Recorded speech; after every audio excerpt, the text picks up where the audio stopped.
ಸುಳ್ಳು. ಅದೇ ಹಂಗಾರೆ ಇಲ್ಲಿ 136 ಸೀಟ್ ಗೆದ್ದವರಲ್ಲ, ಇದು ಯಾಕೆ ಹಂಗಾರೆ ಮಾಡಿದ್ದಾರೆ? ಇದು ಸುಳ್ಳು. ಇದು ಇವರು ರಿಸೈನ್ ಮಾಡ್ಲಿ ಹಂಗಾರೆ? ಅವ್ರು ಹೇಳ್ತಾರೆ, ಅವ್ರಿಗೆ ಗೆದ್ದಾಗ ಇವ್ರು ಹೇಳ್ತಾರೆ ಸ್ವಾಮಿ ಇದು ತಪ್ಪು, ಇದು ಮಾಹಿತಿ ಏನು ವೈಜ್ಞಾನಿಕವಾಗಿ ಮಾಡ್ಯಾರೆ ಅದೇ ಸರಿ, ನಾವು ಹೇಳೋದಲ್ಲ ಅಷ್ಟೇ, ಹೋಗಿ ಸಾಕು. ಅಲ್ಲ ಏನಕ್ಕೆ ಆ ಥರ ಹೇಳಿರ್ಬೋದು ಅಂತ ಅನ್ಸುತ್ತೆ ನಿಮಗೆ? ಅವ್ರು ಸೋತ್ರಲ್ಲ ಅಂತ ಕೇಳಿರ್ತಾರೆ, ಇನ್ಯಾತ್ ಹೇಳ್ತಾರೆ ಸ್ವಾಮಿ ನೀವು ಮಾಡಿರಂತೆ, ಸೋತರು ಹೊತ್ತು ಕೇಳ್ತಾರೆ. ಈ ಗೆದ್ದರ ಹೊತ್ತಿಗೆ ಇಲ್ಲಿ 3 ಯಾಕಾಗಿಲ್ವಾ? ಚನ್ನಪಟ್ಟಣ, ಸೊಂಡೂರು ಮತ್ತೆ ಶಿಗ್ಗಾವಿ ಯಾಕಾಗಿಲ್ವಾ ಇವ್ರಿಗೆ? ಇವರು ಅಕ್ಕಿ ಕೊಟ್ಟದ್ದು ಮಾತ್ರ, ಅದು ದುಡ್ಡು ಕೊಟ್ಟದ್ದು 4,000 ರೂಪಾಯಿ ಅವತ್ತು ರಾತ್ರಿ ಕೊಟ್ಟಲ್ಲ. ಚುನಾವಣಾಧಿಕಾರಿ ಏನು ಮಾಡ್ತಿದ್ರು ಕತ್ತಾಗೈತದ್ರ?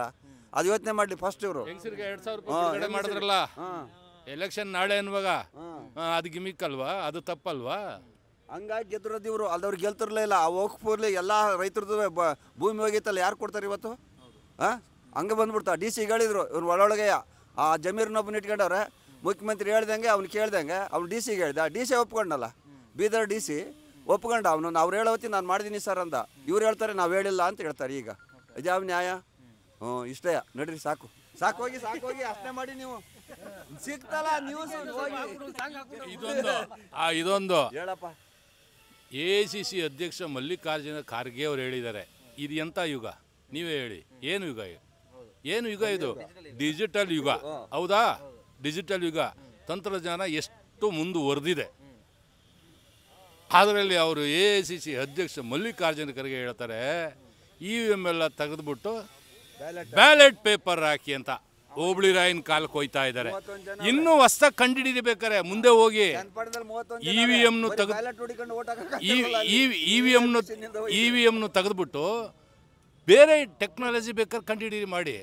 ಅದು ಬಿಟ್ಬಿಟ್ಟು ಹೋಬಳಿ ರಾಯನ್ ಕಾಲದ್ದು ಬ್ಯಾಲೆಟ್ ಪೇಪರ್ ತೆಗೆದು ಇದು ಯಾವ ಅರ್ಥ? ಇದು ಎಷ್ಟು ಬುದ್ಧಿವಂತರು ಅಂತ ಹೇಳ್ಬೋದು.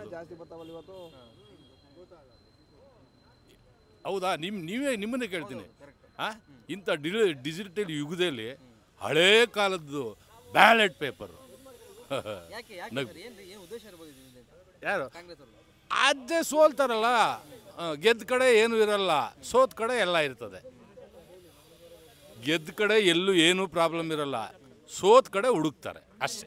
ಅಂದ್ರೆ ಇವರಿಗೆ ಎಲ್ಲೆಲ್ಲಿ ಮೇನ್ ಏನೇನು ಬೇಕು ಅಲ್ಲಿಗೆ ಮಾತ್ರ EVM ಮಿಷನ್ ಮ್ಯಾನಿಪುಲೇಟ್ ಮಾಡಿ ಗೆಲ್ತಾ ಇದ್ದಾರೆ ಅಂತ ಇವರು ಆರೋಪ. ಯಾಕಂಗ ಕರ್ನಾಟಕದಲ್ಲಿ ಮಾಡಿ ಗೆಲ್ಬೋದಾಯ್ತಲ್ಲ? ಕರ್ನಾಟಕದಲ್ಲಿ ಮಾಡಿ ಗೆಲ್ಬೋದಾಯ್ತು. ನೀವೇ ಇದ್ರ ಬಗ್ಗೆ ಹೇಳ್ತೀರಿ, ಹೇಳಿ ನನಗೊಂದು ನೋಡೋಣ. ನೀವು ಟಿವಿಯರು ಏನು ಹೇಳ್ತೀರಿ? ಸುಳ್ಳ ನಿಜವು? ನಾವೆಲ್ಲ ಸಾಮಾನ್ಯ ಜನಗಳು, ಈ ರೈತರ ಕುಟುಂಬದಲ್ಲಿ ಹುಟ್ಟಿರೋರೆಲ್ಲ ನಾವೆಲ್ಲ ಈಗ ರಿಟೈರ್ಡ್ ಪರ್ಸನ್ಗಳು. ಇದೆಲ್ಲ ಇವ್ರು ಮಾಡೋದೆಲ್ಲ ಆಪಾದನೆ ಸುಳ್ಳು. ಒಂದು ಅನುಕೂಲ ಆಗಂತ ಕೆಲಸ, ರಸ್ತೆ ಗುಂಡಿ ಮುಚ್ಚಿಲ್ಲಪ್ಪ ಇವರು.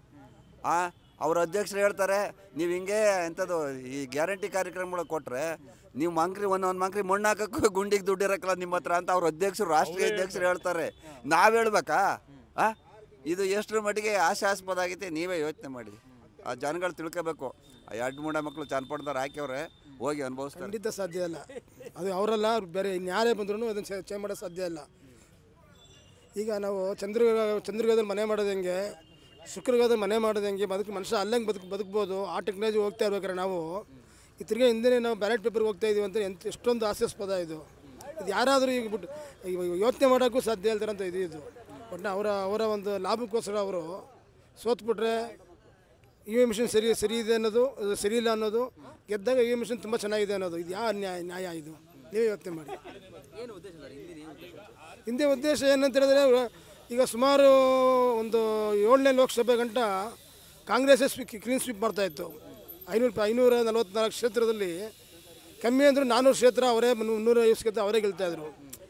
ಇವಾಗ ಆ ಟೈಮಲ್ಲಿ EVM ಮಿಷನ್ ಇದ್ದಾಗ ಎಷ್ಟು ಸೀಟ್ ಗೆಲ್ತಾ ಇದ್ರು ಇಲ್ವೋ ಅನ್ನೋದು ನಮಗೆ ಅನುಮಾನ ಬರ್ತಾಯಿದೆ. ಯಾಕಂದರೆ ಆ ಬ್ಯಾಲೆಟ್ ಪೇಪರ್ ಇದ್ದಿದ್ದರಿಂದ ತುಂಬ ಕಳ್ಳೊಟ್ಟು ನಡೆದಿರ್ಬೋದು, ಬ್ಯಾಲೆಟ್ ಪೇಪರ್ನ ಒತ್ತಿ ಹಾಕಿರ್ಬೋದು. ಇದೆಲ್ಲ ತುಂಬ ಹಳೆಯದೆಲ್ಲ ನೆನೆಸ್ಕೊಂಡ್ರೆ ತುಂಬ ಎಲ್ಲ ಹಳೆಯದೆಲ್ಲ ಯೋಚನೆ ಬರುತ್ತೆ. ಈಗ ಕಾಂಗ್ರೆಸ್ ಗೆಲ್ಲೋ ಕಾರಣನೇ ಇದೆ ಅಂತ ನಾವು ಜನ ಸಂದೇಹ ಪಡ್ತಾ ಇದ್ದಾರೆ. ಈಗ EVM ಮಿಷನ್ ಬಂದ ಮೇಲೆ ಒಳ್ಳೆ ನ್ಯಾಯಯುತವಾಗಿ ಒಂದು ವೋಟಿಂಗ್ ಚಲನೆ ನಡೀತಾ ಇದೆ ಅಂತ ಎಲ್ಲ ಭಾವಿಸ್ಕೊಂಡಿದ್ದಾರೆ. ಇದೇ ನನ್ನ ಅನಿಸಿಕೆ.